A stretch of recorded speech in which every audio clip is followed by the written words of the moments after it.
कैसे हो आप? आई होप कि आपने पिछली दोनों वीडियो देख ली होंगी जो मैंने यूपी बीएड एंट्रेंस एग्जाम की डाली थी। अगर नहीं देखी है तो डिस्क्रिप्शन में लिंक है, जाके देख लीजिए। आज की वीडियो में बात करेंगे हम UP BEd entrance exam GK GS second part की। जो प्रीवियस ईयर का क्वेश्चन पेपर है मैं उसको लेकर आपके सामने आया हूं और उसके सारे सॉल्यूशन बताने जा रहा हूं। बिना की देरी के चलते अपने लैपटॉप पर स्क्रीन पर वहां देखते हैं आपके लिए उसमें कौन कौन से इंपॉर्टेंट क्वेश्चंस हैं जो लास्ट टाइम आए थे और वो कितने क्वेश्चन आते हैं कितने नहीं आते हैं। चलिए शुरू करते हैं अपनी वीडियो को। दोस्तों ये है यूपी बीएड एंट्रेंस एग्जाम 2022 सामान्य ज्ञान कला वर्ग खंड ब। बात करते हैं पहले क्वेश्चन की। जो आपका पहला क्वेश्चन आपकी स्क्रीन पर है उसके बारे में बात करते हैं। नए राज्य गठन की शक्ति निहित है, तो ये किसमें निहित है? संसद में, राष्ट्रपति में, मंत्रिपरिषद में या राज्य पुनर्गठन आयोग में? तो इसका सही आंसर है ए, संसद में। किसमें है? ए, संसद में वो सारी शक्ति व्याप्त है। एक मिनट जरा मैं इसका कलर चेंज कर दूं ताकि आपको मैं एग्जैक्टली सही बता सकूं। ठीक है, ओके। अब बात करते हैं इसका आंसर कौन सा है। ये ए इसका आंसर है। मैं इसे टिक कर दूंगा इसको समझ जाने से। क्वेश्चन नंबर बात करते हैं 52 की। संसद के दोनों सदनों में, दोस्तों ये मत कंफ्यूज होना कि इसमें 52 क्वेश्चन शुरू हुए राइट, इसलिए जो लास्ट टाइम क्वेश्चन पर आया था उसमें जो क्वेश्चन का क्रम था मैंने उसी क्रम को यूज किया है, मैंने कुछ भी बदलाव नहीं किया है, वही सारी चीजें हैं इसमें। संसद के दोनों सदनों में से किसी एक सदन में न्यूनतम कितने सदस्य होने अनिवार्य हैं जिसे सदन की कार्यवाही चल सकती हो?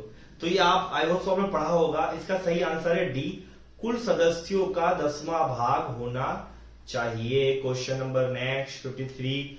हिमाचल प्रदेश से होकर बहने वाली नदियां कौन सी हैं?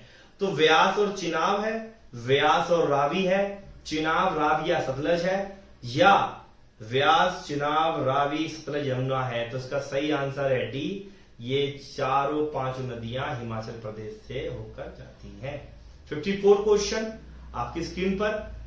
इनमें से किसने अप्रैल 1930 में नमक कानून तोड़ने के लिए तंजौर तट पर एक अभियान संगठित किया था? तो उनका नाम है सी राजगोपालाचारी। ये इसका सही आंसर है।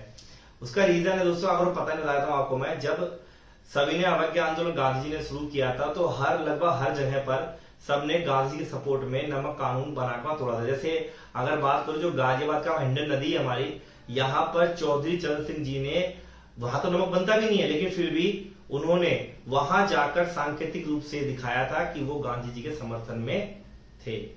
बात करते हैं क्वेश्चन नंबर नेक्स्ट की। सांची का स्तूप कहां स्थित था? तो जी सांची का जो स्तूप था ये स्थित था कहां पर? रायसेन मध्य प्रदेश में। कहां स्थित है? रायसेन मध्य प्रदेश में। क्वेश्चन 56। निम्नलिखित में से कौन संसद का अनन्य भाग नहीं है? तो ध्यान रखिए संसद में लोकसभा, राज्यसभा, राष्ट्रपति ये तीनों आते हैं लेकिन उपराष्ट्रपति इसमें शामिल नहीं है। Question number next. उत्तराखंड की कुल संसदीय सीट लोकसभा निर्वाचन क्षेत्र में कितनी है? तो उत्तराखंड की लोकसभा सीट कितनी है? 5 सीटें हैं लोकसभा की उत्तराखंड में। Question number next.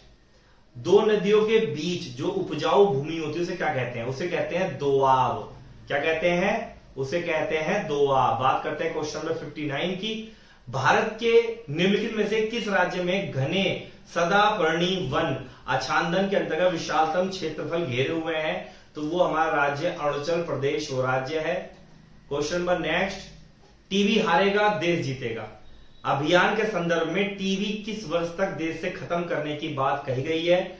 लक्ष्य कहां तक का है? तो ये 2025 तक बोला गया है कि भारत टीबी मुक्त हो जाएगा। टीबी बीमारी, टीबी नहीं। निम्नलिखित में से किसे हरित सोना कहा जाता है? Green gold. तो ये है हमारा बैम्बू यानी कि बांस।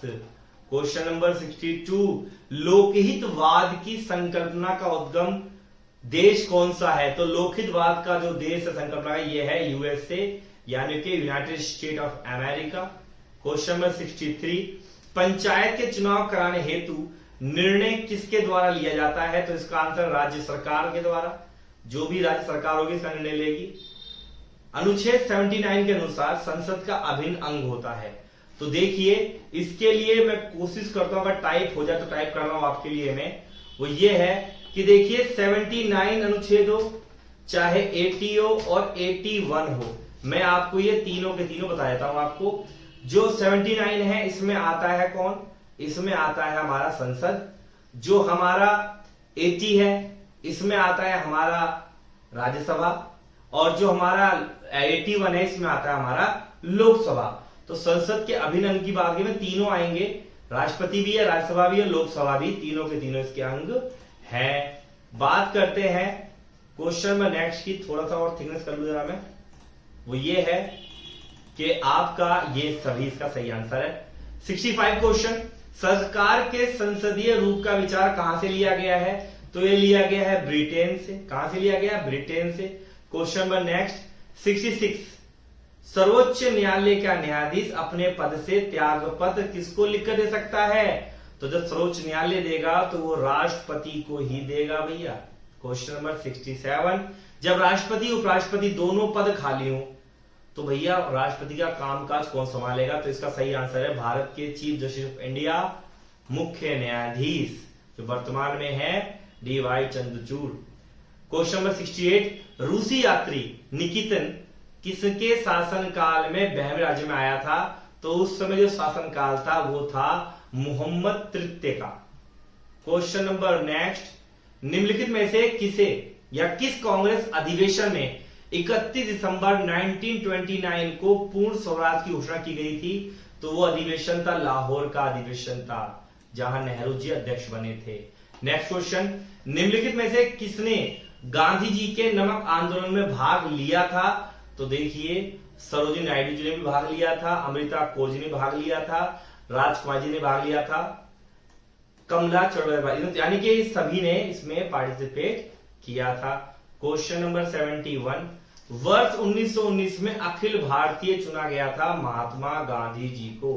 क्वेश्चन नंबर नेक्स्ट, आकाश गंगा वर्गीकृत की गई है किसमें, सर्पिलाकार गैलेक्सी के रूप में, option A. Question number next 73, सूर्य से दूरी के क्रम में निम्नलिखित में से कौन से दो ग्रह मंगल और यूरेनस के बीच में है, तो ध्यान रखिए बृहस्पति और शनि, ये दोनों इन दोनों के बीच में है। क्वेश्चन नंबर नेक्स्ट 74, वर्ष 1928 में साइमन कमीशन भारत में किस उद्देश्य से आया था, तो उसका उद्देश्य था प्रशासनिक सुधार करना। क्वेश्चन नंबर नेक्स्ट 75, निम्नलिखित में से कौन सा वर्ष 1929 में कांग्रेस के लाहौर अधिवेशन में पारित संकल्प में शामिल नहीं था, तो इसका आंसर है अस्पृश्यता का उन्मूलन, मतलब छुआछूत का उन्मूलन। क्वेश्चन नंबर 76, भू प्रॉपर्टी में निम्नलिखित में से किसकी सर्वाधिक प्रचुर मात्रा होती है, तो वह सिलिका। कौन सा आंसर है, तो option C silica. Question number 77, भूकंप की तीव्रता मापी जाती है, भूकंप, तो रिएक्टर स्केल आपको पता ही होगा, रिएक्टर पैमाना। क्वेश्चन नंबर 78, भूमि विकास बैंक का भाग भैया कौन सा है, ऑप्शन नंबर डी सहकारी साख संरचना का। क्वेश्चन नंबर 79, कापरट या कापाट एक स्ववित्त संस्था है जो निम्नलिखित किसके अधीन कार्य करती है, तो ये ग्रामीण विकास मंत्रालय के अधीन काम करती है। क्वेश्चन नंबर नेक्स्ट 80, निम्नलिखित कथनों में से कौन अल बिरूनी के संबंध में सही नहीं है, तो भैया इसका सही आंसर होना चाहिए मेरे हिसाब से, पहला तो धर्मनिरपेक्षता बिल्कुल था कि उन्हें भारत धर्म के बारे में भी लिखा है, तो इसका आंसर ए तो नहीं है। उसका उस समय के ये भी नहीं है कि जीवन भारत को बताता है, उस समय के भारत बताता है, ये भी नहीं है। संस्कृत को आती थी, ये भी नहीं है, तो इसका आंसर है डी त्रिकोण मिति का ज्ञाता, तो भैया नहीं था वो। क्वेश्चन नंबर 81, कश्मीर का शासक जो कश्मीर का अकबर के नाम से प्रसिद्ध था, तो वो था हैदर शाह। हैदर शाह को कश्मीर का अकबर कहा जाता था। क्वेश्चन नंबर नेक्स्ट, किसके गुरुत्वाकर्षण के कारण ज्वार भाटा आता है, तो याद रखिए पृथ्वी पर सूर्य और चंद्रमा के कारण ऐसा होता है। क्वेश्चन नंबर 83, निम्न में से किस धारा के कारण पेरू तट का तापमान सामान्य से अधिक होता है, तो इसका आंसर है एल नीनो धारा के कारण ऐसा होता है। क्वेश्चन नंबर 84, प्रथम बौद्ध संगीति का आयोजन हुआ था, कहां हुआ था, अजातशत्रु के समय हुआ था, राजगीर में। क्वेश्चन नंबर 85, कौटिल्य का अर्थशास्त्र एक शासनों के सिद्धांतों की पुस्तक है, कोई इकोनॉमिक्स नहीं है ये। 86, निम्न में से कौन सा एक महासागरीय धाराओं के जलन का कारण नहीं है?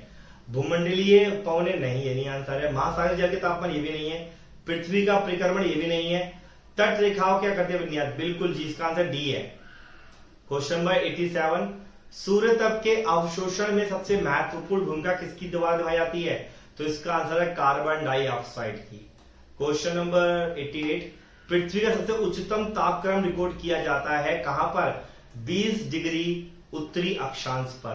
क्वेश्चन नंबर 89, वायु दाब में अचानक आने वाली कमी निम्न में से किसका सूचक होती है? ये होता है तूफानी मौसम का, जब बिल्कुल मौसम शांत हो जाए, समझ लेना कि अब तूफान आने वाला है। WTO का मुख्यालय कहां है? जिनेवा में, जिनेवा स्विट्जरलैंड। क्वेश्चन नंबर 91, पत्र स्वर्ण का अर्थ क्या है? तो देखिए, अंतरराष्ट्रीय मुद्रा कोष का विशेष आहरण का अधिकार ही पत्र स्वर्ण कहलाता है। क्वेश्चन 92, बचपन किस संज्ञा का उदाहरण है? ये हिंदी का क्वेश्चन जीके में मैंने डाला नहीं है, ये पेपर में पिछली बार में आया हुआ है, पता नहीं क्यों, बट ये था, आप चाहे तो चेक कर सकते हैं इंटरनेट पे जाके। 92, बचपन की संज्ञा उदाहरण क्या है? तो इसका आंसर सही हो जाएगा भाववाचक संज्ञा। भैया इसमें ऑप्शन ज्यादा हो गए हैं, तो इसमें से मैं आपके सामने ये ऑप्शन हटा देता हूं, ये ऑप्शन इसका नहीं है, तो ये जो ऑप्शन वाला है ये इसका सही आंसर है। चलाचल शब्द में कौन संधि है? तो इसमें दीर्घ संधि है। कौन सी है? दीर्घ संधि। 93, 94, बहेलिया शब्द का समानार्थी शब्द क्या होगा? तो इसका है आखेटक। क्या है? आखेटक। 95, संस्कृत का संधि विच्छेद करना है, तो आपको पता होगा सम धन कृत, संस्कृत। राजपुरुष में समास कौन सा है? तत्पुरुष समास है, राजपुरुष, पुरुषों पर राज करने वाला, राजपुरुष। 97, निम्न में से कौन सा पुल्लिंग है? स्वप्न पुल्लिंग है, बाकी ये बैठी, जीविका, मनोवृत्ति, ये सब स्त्रीलिंग है। 98, परिश्रमी शब्द में कौन सा विशेषण का बोध होता है? तो इसमें गुणवाचक, क्योंकि आपका ये गुण है, आप परिश्रमी हो, तो ये आपका गुण है। 99, काहेरी नलिनी तू कुमलानी, तेरे ही नाल सरोवर पानी, ये पंक्तियां किसकी है? तो जी ये कबीर जी की पंक्तियां हैं कि गुरु ऐसा चाहिए जैसा शुभ सुहाए, सार सार को गही रहे, थोथा देत उड़ाए। बात करते हैं आखिरी क्वेश्चन की आज की। निम्नांकित में दीर्घ संधि का उदाहरण है, तो इसका आंसर रवीश, इसमें दीर्घ संधि है। ये इसकी आंसर की है, आप देख लीजिएगा। Thanks for watching. सो दोस्तों, आई होप सो कि आपको वीडियो पसंद आई होगी और मैंने जो आपको बताया इसमें आपने सारे क्वेश्चंस को ध्यान से सुना होगा। और अगर आपको इसकी पीडीएफ चाहिए, डिस्क्रिप्शन में हमारा टेलीग्राम चैनल का लिंक है, आप वहां जाइए, आप उसको ज्वाइन करिए और वहां से आपको पीडीएफ मिल जाएंगी। दोस्तों आज के लिए इतना ही, मिलेंगे अगली वीडियो में, तब तक के लिए जय हिंद।